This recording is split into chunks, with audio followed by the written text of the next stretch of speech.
Magandang gabi po sa inyong lahat, mga minamahal kong kababayan o may beloved countrymen. Okay, ako po muna ay babati sa inyong lahat na magandang gabi po sa inyong lahat, or umaga or hapon, kung nasaan man po kayong panig ng mundo dito sa Pilipinas. Lalong-lalo na po sa mga OFW o sa mga overseas Filipino workers na nagtatrabaho sa ibang bansa, at yung mga atin pong mga seafarers na naglalakbay sa dagat araw-araw at gabi-gabi. So, nagbabalik na po ako sa paglilingkod sa bayan. Nagbabalik na ako upang magbigay muli sa inyo ng impormasyon. Ako'y nagpahinga lamang ng ilang araw upang namang makahanap ako at makasagupa naman ako ng peace of mind. Okay. Ngunit kung kayo po ay bago pa lamang sa aking YouTube channel, mga minamahal kong kababayan, wag na rin po ninyong kalilimutan na mag-like and subscribe para palagi na rin po kayong updated sa akin pong mga videos na i-upload. Okay. At sa mga makaka-scroll po nito sa Facebook channel, kung mapapanood nyo po ito sa inyong mga Facebook o YouTube, sa Facebook naman po, ang pangalan ko ay Bonjour Garing. Ang profile ko ay ang dating Pangulong Marcos Sr. Okay. Pwede po kayong mag-message doon. Pwede kayong mag-comment doon. At masasagot ko po iyan lahat. Okay. Kung mapapadpad kayo sa aking Facebook channel, sa aking official channel sa may Facebook, ang pangalan ko po ron ay Bonjour Garing. At paki-follow na rin po ako. At pakilike na rin ang mga aking mga nire-release na video doon sa araw-araw, na upang namang may matutunan kayo sa araw-araw. Okay, mga minamahal kong kababayan, ang akin pong ipapaliwanag sa inyo, hindi pa tayo tapos sa dam. Ilang buwan na naman. Hindi pa tayo matapos-tapos, kaya nga sabi ko sa inyo sa mga huling talakayan natin na ilang buwan na lang din, may panibago kong episode na ilalabas at i-release pa lang yun. Nandyan na po yung trailer ng ating panibagong episode. Okay. Ang atin pong topic ngayon, ito po. Dam in the Philippines o hydroelectric power plant in the Philippines. Okay. Yan po ang akin pong ibabahagi sa inyo. Dalawa lamang po ito, isang Magat at yung Molino Dam. Sana naman po yung mababanggit ko rito ay may matutunan naman po kayo. Naway pumasok po sa inyong mga puso at isipan. Ito po't akin pong ipapaliwanag sa inyo. Explanation or pagpapaliwanag. Again, explanation or pagpapaliwanag. Dam in the Philippines, hydroelectric power plants in the Philippines. First, Magat Dam. Magat Dam is a large rock-filled dam in the island of Luzon in the Philippines.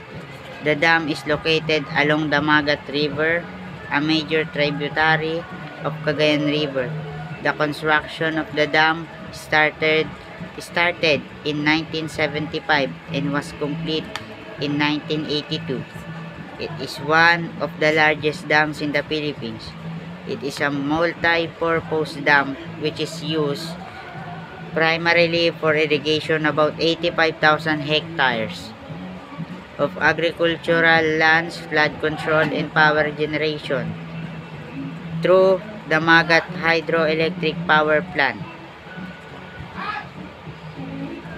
Ito po.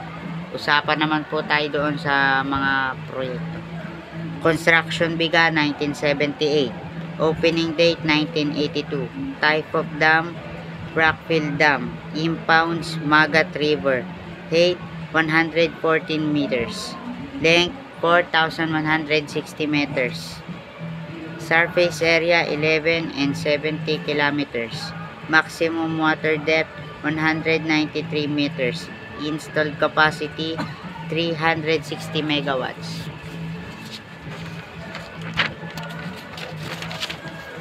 Molino Dam.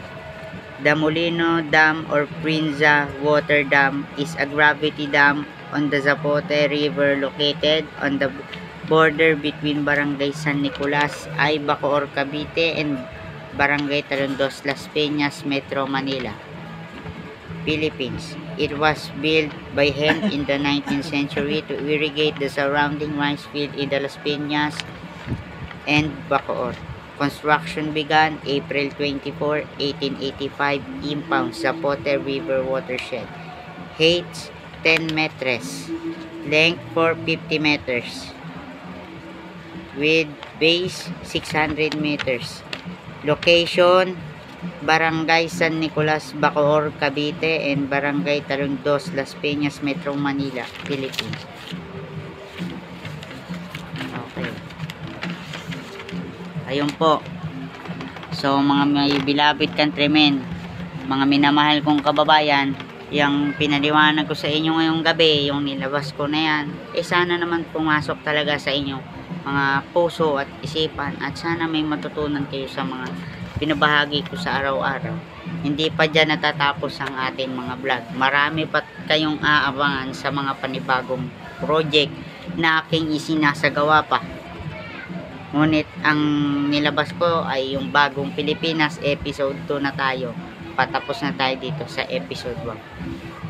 So, sa paggawa po ng isang dam, kailangan matibay at hindi po local ang gagamitin ng ating mga managers and economic managers natin na hindi po pwede magsasuggest yung gagawa na, sir, yung dam na gagawin natin, ang gagamitin ng ating materials is local na lang po, wag na original. Ang paulit ko pong sinasabi sa inyo, pag tayo po ay gumawa ng isang dam, tsakin po natin aabot ng matagal at sa susunod pang taon at sa susunod pang henerasyon upang tumagal pa ito. At ang gamitin po ninyo dito, it's yung mga originally na kailangan dapat gamitin. Na alam ko naman pong naiintindihan ng mga bawat isa sa mga constructor na gumagawa ito. Dahil lalo na po yung mga gumagawa nito, sila po ang pinaka-professional at pinaka-bihasa. Sila po ang nakakaalam ng mga ito kung paano ito gagawin. Ngunit hindi maiiwasan na may mga gahaman na mga constructor. Sana naman po naiintindihan. Okay. At hindi ko nga pala nabanggit yung isang location ng isang dam. Ang location ng isang dam is Alfonso Lista, Ifugao, Ramon, Isabela, Philippines. Okay. At mga minamahal kong kababayan, bago po tayo dire-diretso, bago po tayo magtapos, ay uulitin ko lamang po, kung kayo po ay bago pa lamang sa aking YouTube channel, ako po'y kumakatok sa inyong mga puso na paki-like and subscribe po ang aking YouTube channel para palagi po kayong updated sa akin pong mga videos na i-upload. Okay. Ito akin pong ipapaliwanag sa inyo. Explanation or pagpapaliwanag. Again, explanation or pagpapaliwanag. Dam in the Philippines, hydroelectric power plants in the Philippines. Magat Dam. Magat Dam is a large rock-filled dam in the island of Luzon in the Philippines. The dam is located along the Magat River, a major tributary of Cagayan River. The construction of the dam started in 1975 and was complete in 1982.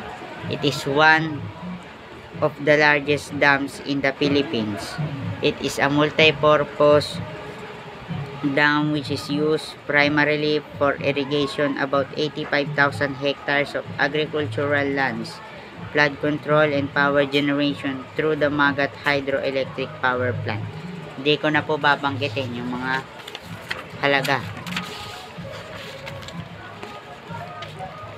Molino Dam. The Molino Dam or Prince of Water Dam is a gravity dam on the Zapote River located on the border between Barangay San Nicolas, Bacoor, Cavite and Barangay Talondos, Las Peñas, Metro Manila, Philippines. It was built by hand in the 19th century to irrigate the surrounding rice field in Las Peñas and Bacoor, Cavite. At ayun lamang po mga minamahal kong kababayan, sana po may natutunan kayo sa akin pong ibinahaging topic sa inyo ngayong gabi na ito. At ayun lamang po, maraming salamat po sa inyong lahat. At hindi po ako magsasawa sa paglilingkod sa inyong lahat. Okay. Magandang gabi po sa inyong lahat at maligayang taon po sa inyong lahat. Happy 2024 po sa inyong lahat. Maraming salamat. Tayo po ay Pilipino. May isang diwa at may isang gawa. Sa bagong Pilipinas na inilulunsad ng ating pamahalaan, ay lahat po tayo ay sama-samang babangon muli sa isang bagong Pilipinas. At ayun lamang po, maraming salamat at muli magandang gabi po.